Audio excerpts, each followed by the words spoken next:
So welcome again. This is our monthly event of October. It's about decarbonization and energy transition. The title of the technical talk that will follow is NAM in the Energy Transition. I want to welcome and thank my co-host, Karin de Borst, in charge of the EAGE Special Interest Community in Decarbonization and Energy Transition. And I will start with an introductory presentation. As usual, I want to thank all the EAGE community that is joining this afternoon, in particular the local chapters of London, Aberdeen, Oslo, Paris, especially tonight, the Decarbonization and Energy Transition Special Interest Community, as well the Oslo SEG, and the students, the local chapter of Delft and Aachen. As usual, if you want to reach us, we all have some LinkedIn page that you can access where all our events are announced and advertised. You can also reach us with the email address listed here below. If you are interested to join our activities a little bit closer to the board committee, just send us an email and reach us out. And then before starting, I want to give a few announcements. The first one is that our local chapter has been awarded as the best local chapter newcomer 2021. So these are some pictures of the opening ceremony of the annual meeting of EAGE that took place last week. And as I said that time, I'm really honored and proud of being the chairman of the local chapter. And of course, it was hard work and commitment of all the board members, but also it's also thanks to the support of all of you, continuous attention and participation that allowed us to reach this, to get this award. This is an award of €1,000 that will be used for the next events, most likely the December event. Depending on the COVID situation, it could be an in-person event. And in that case, we will have a nice venue and a nice talk and possibly live event with all of you. The second announcement is about two new members in the board committee of the EAGE Local Chapter Netherlands. The first one is Verles ten Huysen, born in Rotterdam, now living in Stavanger, together with the husband and the sons. She's a climber, as you can see from the picture here on the right. She studied applied earth science and applied geophysics. She joined after the studies Schlumberger and later on Fugro, where she was the team lead of land geophysics team. And in December, she will start a new work as the manager of the operational maintenance team at Dunea. She will cover the position of secretary and treasurer for the coming, the next year and these few months. And the second one is Maaike Blauw. She's head of the Department of Applied Geology and Geophysics at Deltares. She studied earth sciences and geology at Utrecht University. She's 40 years old, living in Odijk with a husband and two sons as well. Maaike will cover a position of event manager, so she will be in charge of the events that we are organizing at the higher level. So welcome both of you. The third announcement is related to the EAGE Decarbonization and Energy Transition. Maybe Karin, you want to say something about this?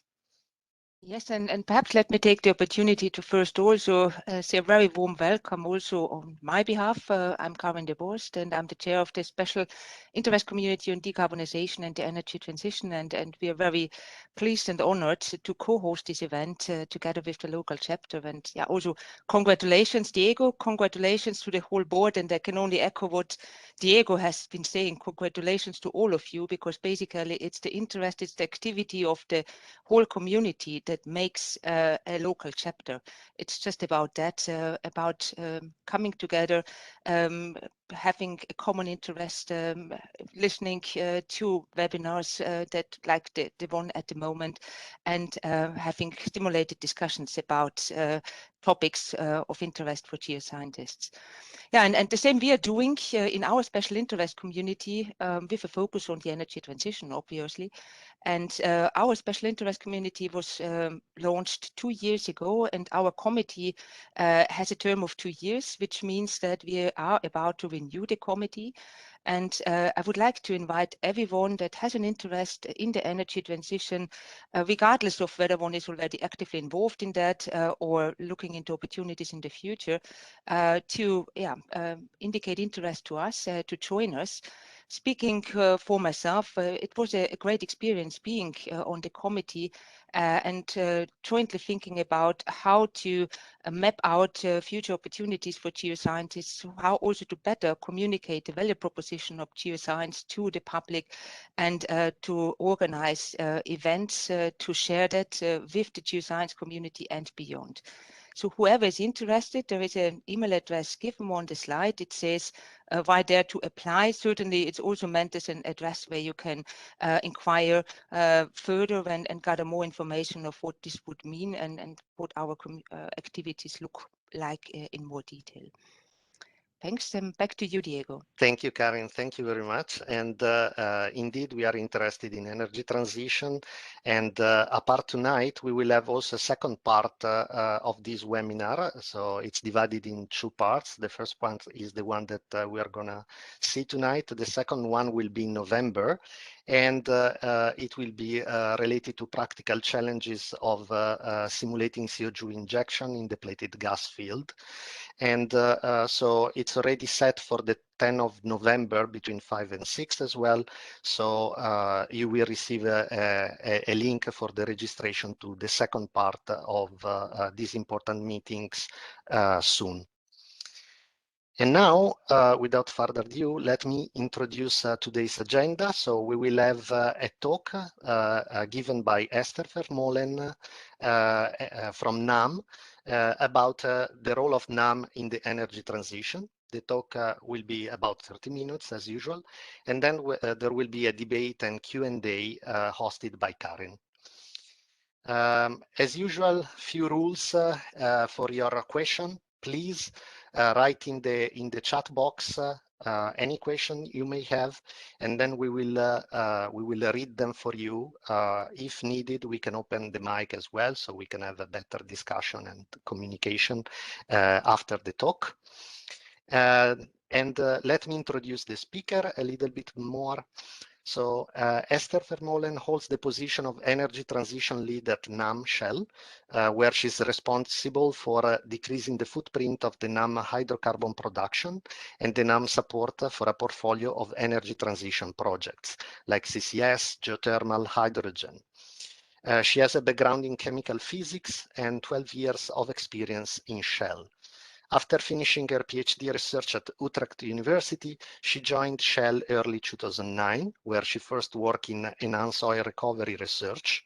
In 2014, she moved into upstream development, where she was responsible as reservoir engineer for the Dutch underground gas storage facilities, and later for the UK gas fields in the southern North Sea. In 2018, Esther joined the NAM Energy Transition team, where she was responsible for subsurface hydrogen storage and CO2 storage. So now I will give you privileges to present. Stop sharing.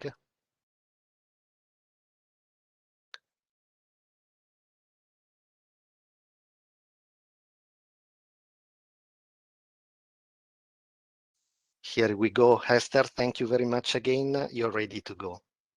Thank you, Diego. Let me see if it works.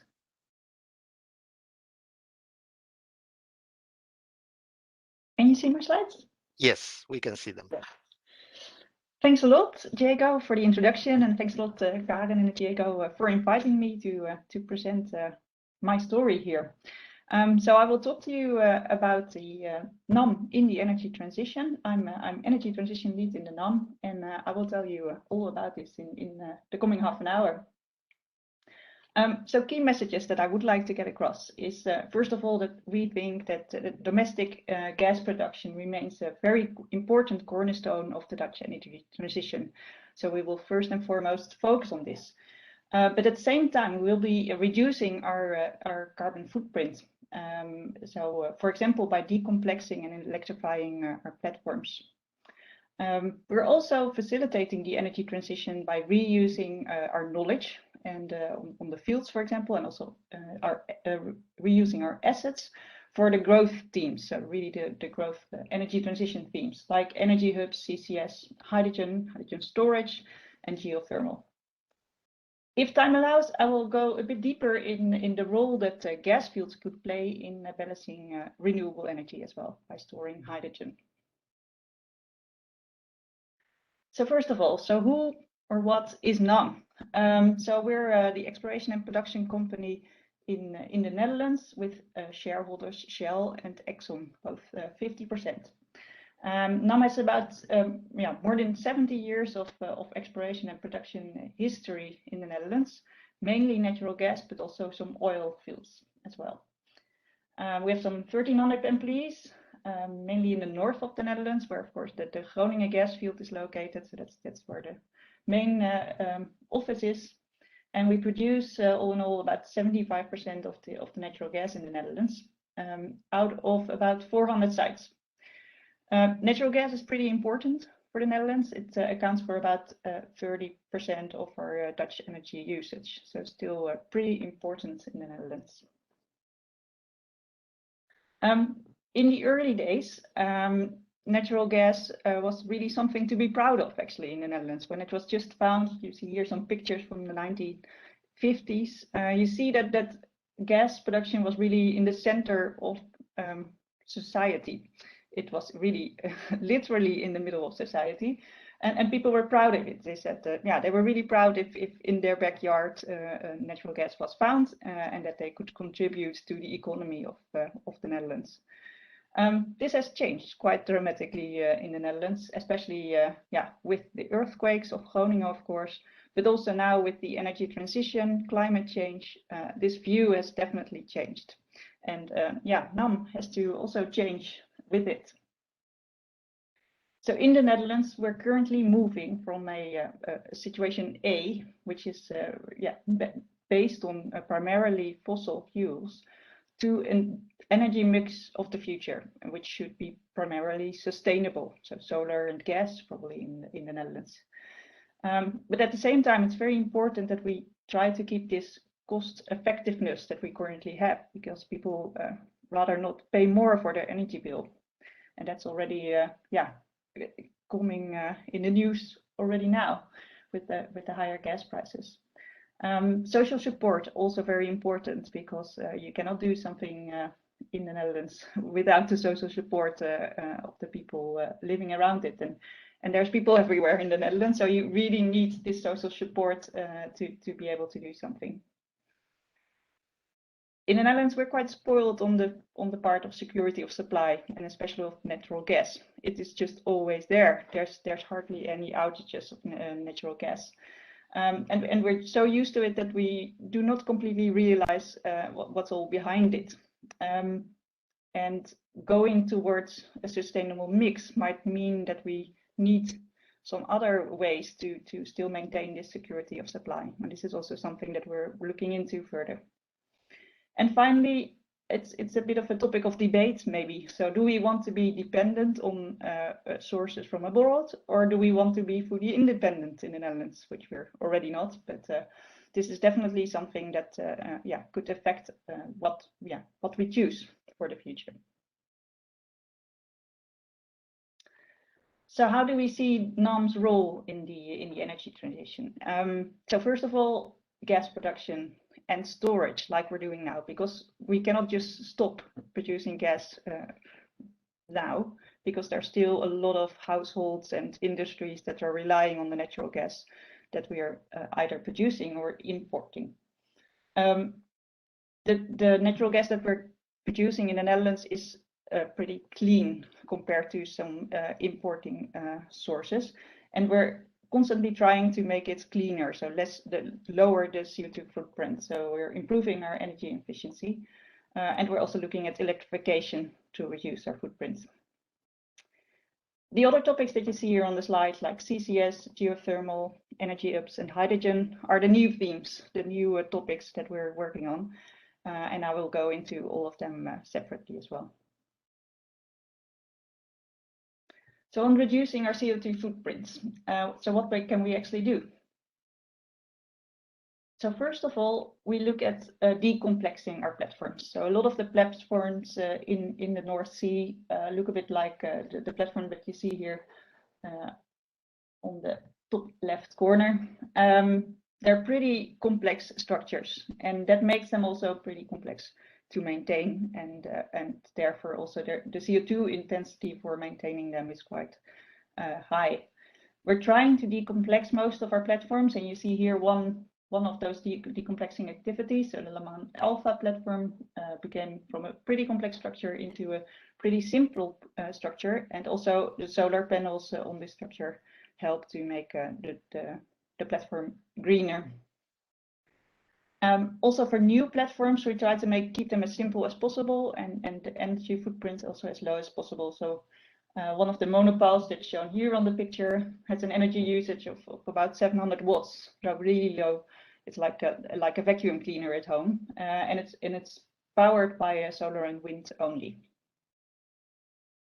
We're also adopting a few new ways of working. So here on the right side, you see walk-to-work vessels, which replace a lot of helicopter flights actually for our staff to reach the platform. So these walk-to-work vessels, they can reach the platforms, and then we don't need all these helicopter flights, and this is a lot more less energy intensive.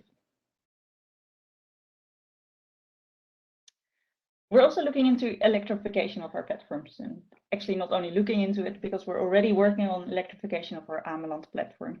The Ameland platform is a platform which is just offshore one of the Dutch islands north of the Netherlands. So it's pretty close to the shore, only 3 kilometers from this island, and it has an 8 megawatt electric compressor. And then it will be connected to the onshore grid, which will give a 50 kiloton CO2 emission reduction per year. An even bigger hit could be electrification of the K14 platform, which is a lot further from the shore, about 90 kilometers in the North Sea. So we're looking at connecting this offshore wind to an offshore wind farm, and this is a much more difficult project. Also economically a much more difficult project, so this is still a work in progress. If successful, this could give 130 kiloton CO2 emission reduction per year. To show a bit more of the Ameland plans, so you can see here the Ameland Island, and our facilities are all in the east of the island. There's 2 offshore platforms. AME2, AWG1, and there's also an onshore land location, AME1. There is a cable connection already to the east of the island, but there's a new connection now through the sea from the island to our platform, and also the island actually the connection had to be upgraded to make this possible. And you can see here some of the pictures of the cable laying from the island to our platform to make this all possible.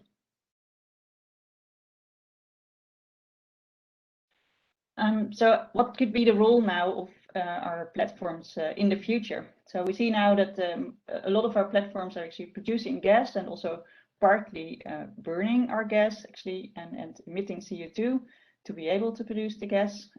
By electrification, we stop at least the CO2 emission at the platform itself. In the future, these platforms could also be used for CCS. So once the gas production has run out, we could use the field for CO2 storage. Another option would also be to use these platforms for hydrogen production from the power that's generated in the wind farms. The pipelines can then be reused to transport the hydrogen to the shore. So this brings me already a bit to the future themes that we're supporting, so the growth themes. And I will go a bit into several of those. So we'll discuss energy hubs, hydrogen, CCS, geothermal, and subsurface hydrogen storage at the end. The concept of energy hubs is actually related to the many assets that we have. So we have, as I said, we have about 400 locations, and all of these locations are definitely connected to the gas grid because we're producing the gas, and most of them are also connected to the electricity grid. So they're actually pretty well connected sites, sites already having an industry permit as well. So it's a good location to be reused also for the energy system of the future. So we're looking for each of those locations which are a bit at the end of their field life or nearing the end of field life. What could we do with these locations to still support the energy of the future? There are several things you could do. So we're for example, looking at geothermal heat. Is that an option for this location? Putting windmills, solar parks is also an option. Producing hydrogen could be an option as well, and I will give an example of this, where we're planning to put an electrolyzer, and also green gas is an option. So you can combine all these energy options in one location, depending on what fits well in that neighborhood.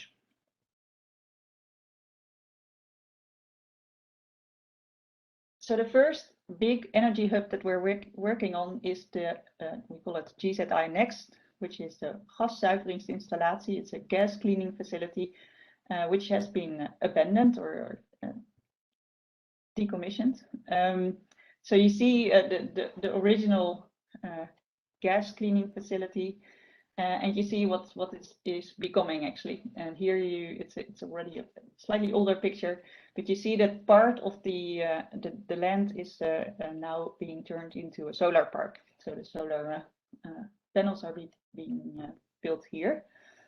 At the same location, we're planning to make a hydrogen refueling station, which will be refueling hydrogen buses, regional buses for the Emmen area. So this is near Emmen in the east of the Netherlands. So here you see a bit of an aerial plot of the GZI Next. So the solar park I already discussed is already completed end last year. There's a biogas plant being planned. That's the green part. There's an electrolyzer being planned as well, which will then also give hydrogen to the refueling station. Yeah, so this all comes together in one location, and yeah, helps also the local area to in the energy transition that they are going through. Another example of a reuse opportunity of our assets is the H2 Gateway project. And this project is focused at the Den Helder area. And Den Helder is actually the place where our gas from offshore is coming onshore. So we have a very large plant there. And we're looking at what can this plant, or at least the location also, mean for the energy transition. And since there is still natural gas coming in for quite some years, it's an ideal location to generate blue hydrogen. So blue hydrogen is a type of hydrogen where you turn natural gas into hydrogen, and the CO2 that is generated in that process, it will be stored offshore again in one of the gas fields, the empty gas fields. So there's an business analysis study that being done by a consortium, And yeah, Shell is one of them as well. So they are joining it, and NAM is doing the studies for yeah, how to plan it in the premises that we currently have.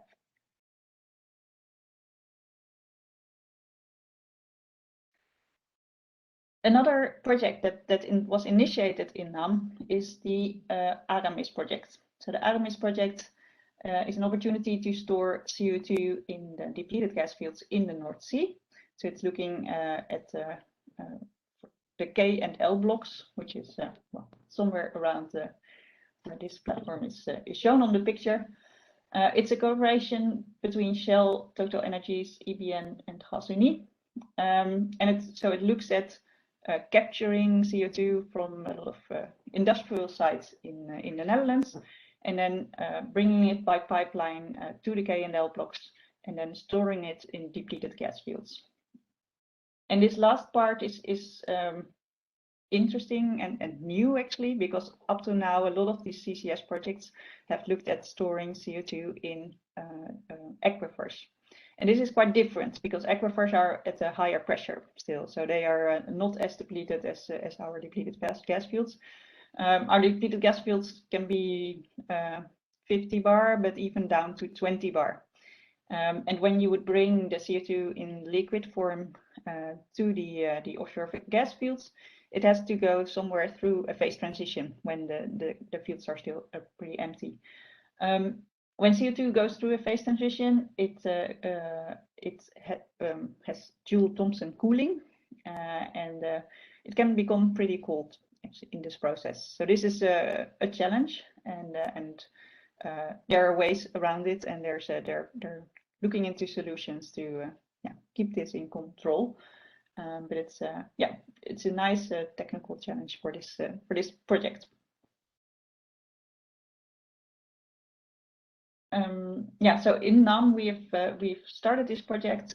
We've worked up a few fields to field selection, actually, because we have many fields offshore, and this has in the end led to the ARAMIS project, which is now taken further.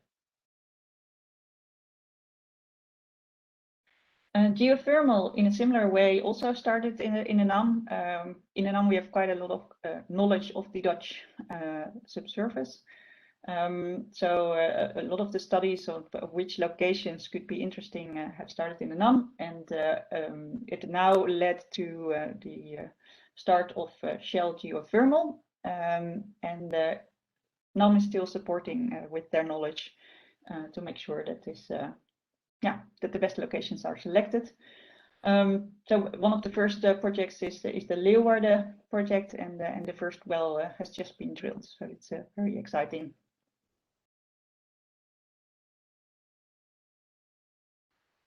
And then the last topic that I wanted to dive a bit deeper into is storage of hydrogen. So this is also a project which we have looked into for about 3 years now.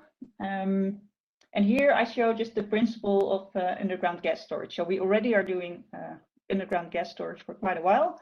So this is just natural gas storage. And we do that in reservoirs in sandstone layers at about 3 kilometer depth. And so these fields have usually been produced first. They originally contained high calorific gas. And then in 1997, 2 fields were converted into an underground gas storage. The NORG field has been converted into a low calorific storage, so the Groningen quality gas. The Grijskerk field is still a high calorific gas storage, more for industry.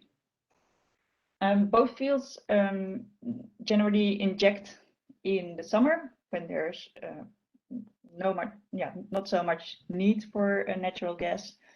And they produce in winter so that the high need of natural gas for heating can be supplied. Important for such an underground gas storage for the business case is the fact that actually a large part of the gas remains in the storage, and it acts as a cushion. So it's we call it cushion gas, and this cushion pushes actually the working gas out. But that means that you need quite a lot of gas in this storage to be able to have a good, decent production rate. And that's quite a resource that you keep in the ground all the time. And that really affects your economics of an underground gas storage. Here at the top, you see a bit the storage profile or the production profile. So you see that in the winter you need a lot of gas, so then the storages are producing. But in the summer, the small gas fields are still producing, but then it's injected in the gas storages, so that in the winter we have enough gas again ready to be used. These gas storage facilities are pretty big. So here I show the picture of the NORG underground gas storage facilities, where you can see that there's a wells, there's a production facilities as well. There's the compressors, which are large as well, and the gas processing facilities as well. So it's a big facility that you need to be able to have this. But then you also have a really big storage. So you see in NORG, we have a maximum production capacity of 78 million meter cubes per day, which is about 30 gigawatts, which is huge if you would compare it to a battery or so. In total, also the storage capacity is about 250 petajoule, and that's about a tenth of all the energy usage in the Netherlands. So we have a big reserve here ready to be used in NORG. Slightly smaller numbers for Grijpskerk. So you see 70 petajoule storage, working volume storage in Grijpskerk, but still, together, altogether, very big storage numbers. Alkmaar and Bergenmeer are two other storages that we have in the Netherlands. So you see that we have a lot of storage capacity in the Netherlands to maintain our security of supply. So now in the energy transition, how will it go? So we see that on the supply side, when we move more towards wind and solar, we will move more from molecules, what we have with now all these fossil molecules, to electrons. So most of the renewable energy will come in the form of electrons. However, on the demand side, they expect that there will still be quite some demand for molecules as well. So it will decrease, but not as much as on the supply side. So we have a bit of a mismatch there between the electrons and molecules available. What we also see is that the cable network that we have in the Netherlands to transport electricity is getting to its limits in some places. And putting new cables is quite expensive, especially when compared to putting pipelines for transporting energy via molecules. So for balancing the whole system in the future energy mix, we see that the conversion from molecules to electrons and vice versa might be very important, because molecules can be easier transported and also easier stored. And so molecules might play a big role in both the transport and the balancing of renewable energy. This could still be done in methane, like we're doing now, but a much more logical molecule to look at probably is hydrogen, because our renewable energy, the electricity, can be readily converted into hydrogen with electrolyzers. So hydrogen storage could be one way to store renewable energy in the future, and this is something that we're looking into as well. So a way to large-scale store hydrogen storage would be to store it subsurface. So of course there's an option to store it in tanks or in pipelines, but when you want to go to a bigger scale, and especially if you want to go to a seasonal storage like you see for natural gas, then subsurface is actually the only possible method. As a first step, it's possible to put it in salt caverns. So salt caverns are big holes in a salt dome, and it's possible to store hydrogen there. It stays in a pretty pure form as well, so not a lot of post-processing needed. but it's still a slightly smaller scale than what we would have in a gas field. So if you would go to even bigger hydrogen demand or storage demand, then gas fields could come into play. So that would mean porous storage. And also, if you would do it in a depleted gas field, it would automatically mean that you would have some mixing with the gas that was originally in place. So you will be producing a mix of the natural gas and the hydrogen, especially in the early cycles that you're doing. So at some point, after a few cycles, it might be mostly pure hydrogen, but in the beginning, you will definitely produce some natural gas as well. So for us, the depleted gas field storage is a topic of study, since we have quite some depleted gas fields in our portfolio. So we're looking into this, and now we're also looking into it together with Shell. Actually, so Shell P&T has a big moonshot program on subsurface hydrogen storage. So we have a close collaboration with them as well. So we're looking into can we store hydrogen in depleted gas fields? Is it an opportunity to store renewable energy large scale? Can it have the similar role as the underground gas storages have now, like the longer scale large volume storage, like weekly, monthly, or maybe even seasonal storage? There are quite some subsurface challenges that face us there. So first of all, it could be H2S formation. So we've done some quick screening, and it seems like the H2S levels stay at a reasonable level. So H2S could come both from inorganic reactions, so reactions with the rock, but it could also come from microbes that grow when hydrogen is injected into the ground. First screening looks positive, but we're definitely diving deeper into this to be sure that this will not be a showstopper. Loss of hydrogen via mineral reactions or microbial conversions or dispersive mixing is also a topic of study. Change in rock properties, dry out, mineral scale formation, salt plugging, and also biofouling is studied as well. And then also, well, material integrity is one of the topics of study. There are many more topics of study because this is quite new still, but this is just a few of them. So that actually concluded all the topics that I wanted to discuss. So I hope that I showed that domestic gas production probably will stay an important cornerstone of the Dutch energy transition in the years to come. And we do our utmost best to reduce our CO2 footprint to produce the cleanest gas that we can by, for example, decomplexing and electrification of our platforms. At the same time, we're trying to facilitate the energy transition through reuse of our knowledge and our assets for the growth themes. And I've gone through all of them. And then finally, we feel that gas fields could play a role in balancing renewable energy, and that's why we're looking closer into this topic to be sure that we're ready for it once there is a need. And with that, I want to thank you for your attention. Yeah, many thanks, Esther, for this great overview of NAM's strategy in the energy transition and also connecting it to real activities, real projects. I think this is always nice to see, to not keep it on a pure technical level, but really also show that there is activity at this moment already. Perhaps if I may kick it off with an own question, but before that, perhaps I would like to remind all of you, please post your questions in the chat box, not Q&A. And I would also like to ask you to send them to all attendees and not only to the host so that I can also see them.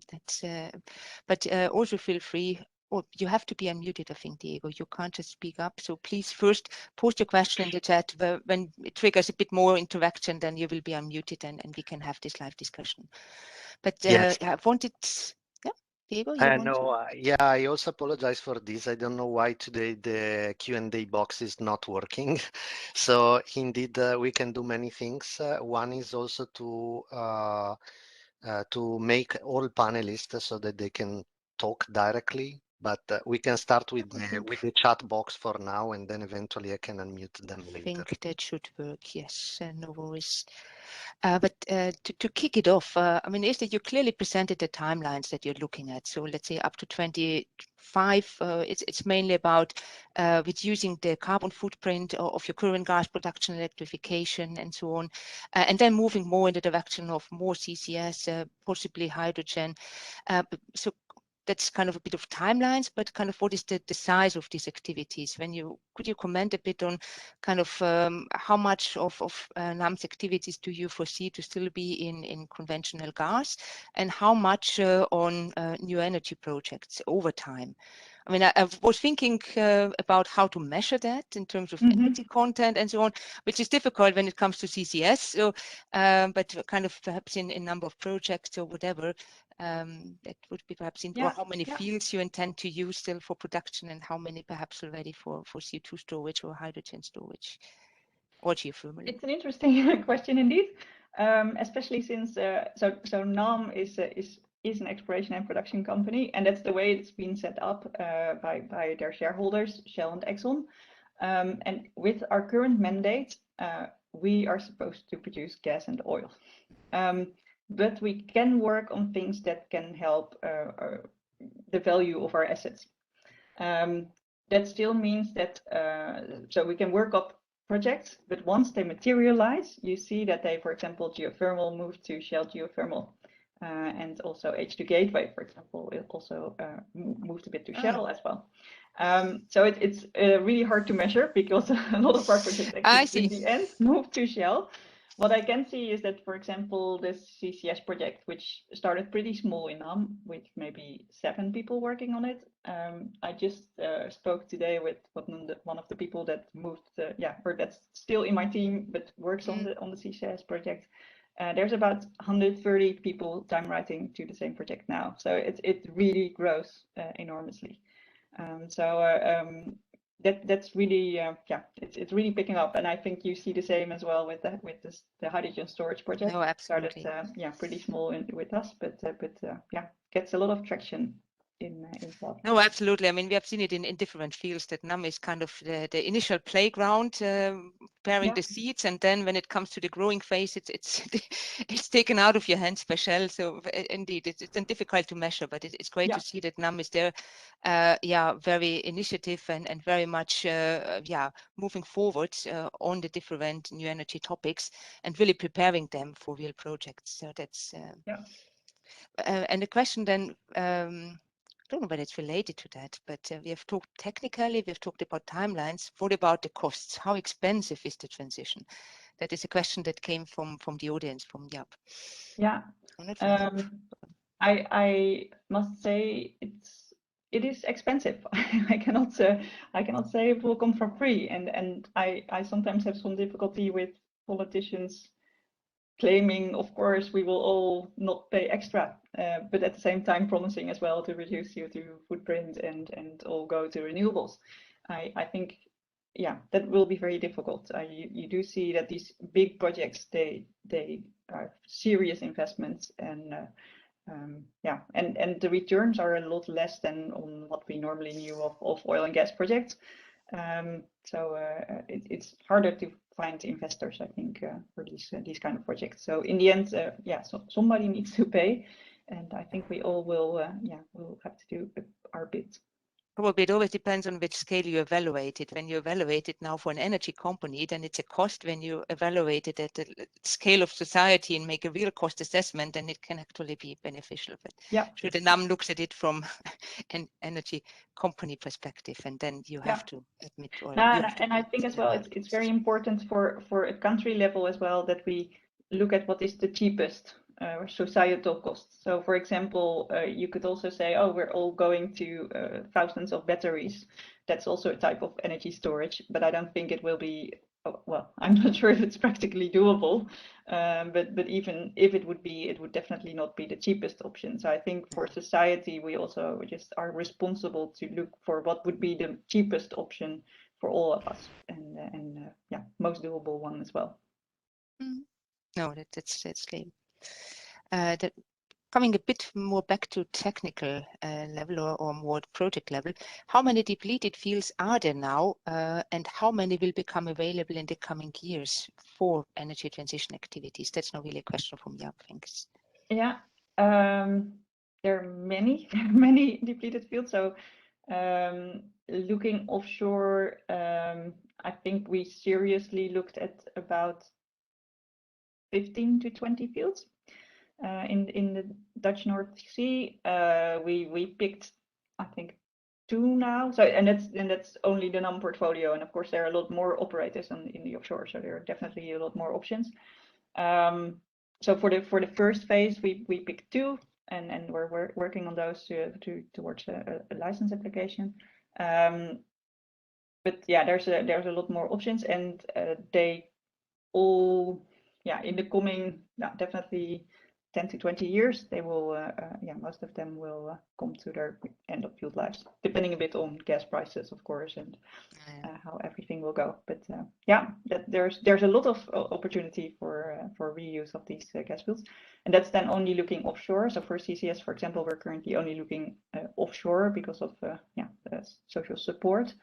For hydrogen storage, not sure yet whether we want to look offshore or onshore. We did not really pick a field yet, but and I don't think we need as many as for the CCS. So for CCS, you might be looking at several. For hydrogen storage, probably 1 or 2 would be enough for the Netherlands. Yeah. And related to that, are there any consequences of the recent announcement that NAM wants to get rid of all small fields, or wants? Wants, but it's so it's an interesting dynamics. So it's of course we knew already that this was coming at some point, that there would be a wish to sell some of the fields. So what the announcement is really about restructuring. So we see that Shell and Exxon, the current shareholders, are less interested to invest in the small fields, and therefore, they're looking at whether there would be other parties who would be interested to invest in these fields.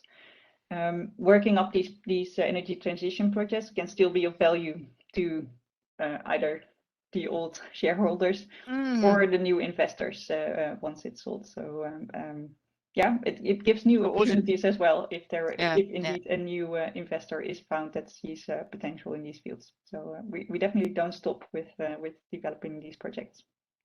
No, that's good news. And as you say, I mean, it can also be an investment in a small field that is becoming, for example, a hydrogen storage site. Exactly. Small fields are particularly well suited. So that's it can also have be an opportunity indeed. And briefly, connected to that, you mentioned already CCS and hydrogen CCS because of social acceptance reason, or only offshore hydrogen. Yeah, possibly onshore. Do you see a competition coming up of the subsurface? Yeah, not so much. So in principle, the same fields could be interesting for both. So of course, for both, you would like to have a field with a good injectivity, a good seal in both cases is important. But since we have so many fields coming available, and we probably don't need too many for hydrogen storage, I don't see too much of a competition. Yeah. And are there also any kind of more now site selection criteria where you would say that actually makes one field more suited for CCS and others more suited for hydrogen beyond this onshore offshore differentiation? Yeah, so I think that for hydrogen storage, it would be good to be close either to a hydrogen production site or a user. For CCS, probably, you would like it to be as far away as possible because you don't want to get any of it back anymore. So that would be a very different criterion. I think for the rest, hydrogen, and CO2 both need to stay in the subsurface. So seal, not leaking containment is the most important part, I think, for field selection and injectivity as well. So that would be the same. Oh, that's also a good question. Coming in from Jaap, and also, I mean, I think Diego has unmuted you. You're also welcome to join in the discussion to make it a bit more interactive and not a conversation between Esther and myself. I read out your question for the time being, but feel free to follow up on this question. What is the need and opportunities for seismic and non-seismic monitoring of the storage fields? It's probably you who can better. Oh, no, so there is mechanics, yes. It is for CCS definitely. So we're looking into seismic monitoring of the CO2 plume, for example. So can we monitor this? I think in first instance, most of the monitoring will be done by pressure. So just pressure gauges on the wells will give the best view on what's happening. But for the longer term, I think seismic imaging will be important to track where the CO2 is going and to show that. Yes, if I may ask the question orally, is that fine? Yeah. Yeah, please. Well, the point is namely that the gas or the hydrogen could escape, and you would like to monitor that sort of for the gas plume above it, as is done also by Norwegians in the North Sea. Yeah. So that is probably a way of looking at it using not only seismic, but maybe also electromagnetic methods. So indeed, yeah. So this is definitely looked into. So we definitely need to monitor whether the CO2 stays in the layers that you wanted it to stay and does not go to either sideways to other fields but also not vertically to other layers than you intended it to go. It's not a given that the CO2 can be imaged actually, so that's definitely still a topic of study, and it also really depends on the field that you choose and whether a seismic could work or not. So for each field individually, this has to be looked at again.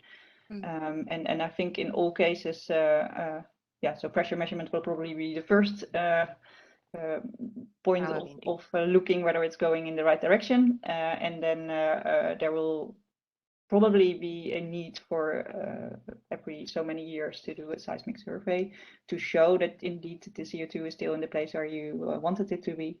But pressure can already give a good indication if your pressure is rising as you expected from the amount of CO2 that you injected. Okay, thank you. Yeah, to cross-check, you were referring to CO2 storage only, or did I? Because I wasn't sure whether you mentioned hydrogen storage as well or not. Yeah, I mentioned hydrogen. Oh, yeah, I mentioned hydrogen storage also, whether that's probably not much different from CO2 storage. A bit more difficult. It's even more difficult, and I think the same story would hold. So you would indeed look at it. First instance with just the pressure measurement, and that will tell a lot actually with in combination with the models that you have of what you would expect. And if you see strange effects there, then definitely you would refer to methods like seismic monitoring. Right. If there are other questions, I have another one, if I may. I haven't received any through the chat box, so please go ahead. Yeah. Okay, yeah. Well, the point is, if I understood correctly, you mentioned storage in sort of aquifers. Now that is probably more shallow, and of course you cannot be sure that, like in old gas fields, you can be sure there was a good sort of cap rock. Yeah. How about the aquifers? How can you be sure that it doesn't escape then? That is an interesting question, and so up till now, like the Canada, the Quest project, for example, is in an aquifer, and also the Northern Lights project in Norway is looking at an aquifer. A lot of study has been done there, and what they, for example, in Norway are banking on is the fact that the spill point or the potential spill point is so far away that the CO2 actually in the meantime has dissolved or already precipitated in any form before it could reach this spill point. So they're really relying on the fact that these structures are so big that it cannot really go anywhere. It's not necessarily more shallow, by the way. So it could be aquifers which are, for example, in the Roodliegend in the same layers as our natural gas fields. So it's yeah, you need to really study very well whether the seal is good in a similar way as you did for natural gas fields. But I agree that for natural gas fields, you know that the gas was trapped there for millions of years, so that is a good indication. Although you've drilled some wells into it as well, which could be a leak path as well. So there's pros and cons for aquifers and for gas fields. Another con for aquifers is actually the fact that you have to overpressurize. So the aquifer is at a certain pressure, and to get something in, you need to overpressurize or take water out. While for gas fields, you really depleted it, so there's really physical space there to put CO2 before you go above the initial pressure of the depleted gas field. So yeah, there's pros and cons for both. Yeah, so the use of aquifers is much more expensive because you have to use high pressure to get it in there. Not necessarily. Not necessarily. No. It's no. I think it's similar in cost. Okay, thanks. I still haven't received any further questions. So I would like to make a last call to the whole audience. If you still have questions to Esther, also Jaap, you're welcome. If there is another question, Karin. Oh, sorry, I have overlooked it then. Or can you read it out? I think I again didn't receive it. I just sent it to you Oh, because okay. it was addressed to host again. Yeah. That is taking the discussion you just had about depleted reservoirs versus aquifers a bit further. Is well remediation a big consideration when repurposing gas fields for CCS? I mean, you touched already a bit upon it, but perhaps you can comment a bit further. And then a specific question: will you have to reseal legacy wells with CO2 resistant cement?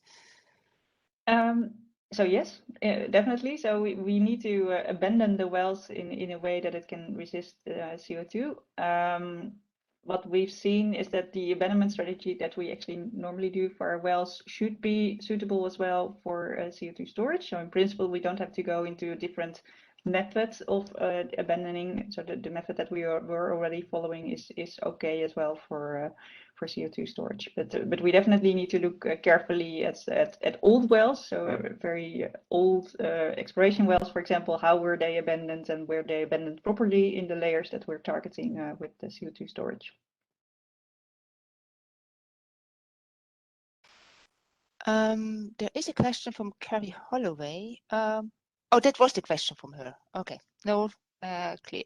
Perhaps then, since I don't see a question coming up to close out, one question still from my side. What is actually the competitive position of the NAM, and how do you see it in the new energy scope? Is it rather, do you rather seek competition? Do you rather seek collaboration with others? How would you approach that? I think the latter. So we primarily seek collaboration now. So we're actively reaching out. So for example, the energy hubs, there's a special team on energy hubs reaching out to neighbors or companies that could be interested in collaborating with the NAM and looking at how we can best reuse our facilities that comes to most use for all of us. So that's the mode we're in mostly at the moment. So not too competitive, actually. Yeah. Oh, I think it makes a lot of sense. Yes. Okay, then thank you very much, Esther. I will hand it back to you, Diego. Actually, there is one last question. Oh, so then just read it out, please. From Rob Hege. Would you need to drill new wells for CCS, ACA in different locations, not at top? Yes, actually. So what we see is that some of the wells actually might also not be suitable anymore. They might be too old or not in a very good state. In other cases, there might indeed, the older wells might be in a location which was perfect for gas production, but less perfect for CO2 injection. So definitely new wells might be drilled for CCS. Yeah. Okay. Good. So I think this was the last question. We had quite an interesting discussion. So let me conclude, of course, as usual, by acknowledging the the speaker, and I cannot share my screen, but it doesn't matter. So I want just to acknowledge Esther for her time and effort in presenting. Also, I want to thank EUC for providing the WebEx platform. All the EAGE local chapter that participated this afternoon, also the Oslo Society of Exploration Geophysics, together with the student chapters. And of course, all of you for your kind attention. And I will close now the meeting. Before leaving, if you have time to leave your answers to the survey, it will help us to provide even a better service. And yeah, again, thank you all. I will stop recording now. Great. Yeah, thanks, Esther. Really very insightful.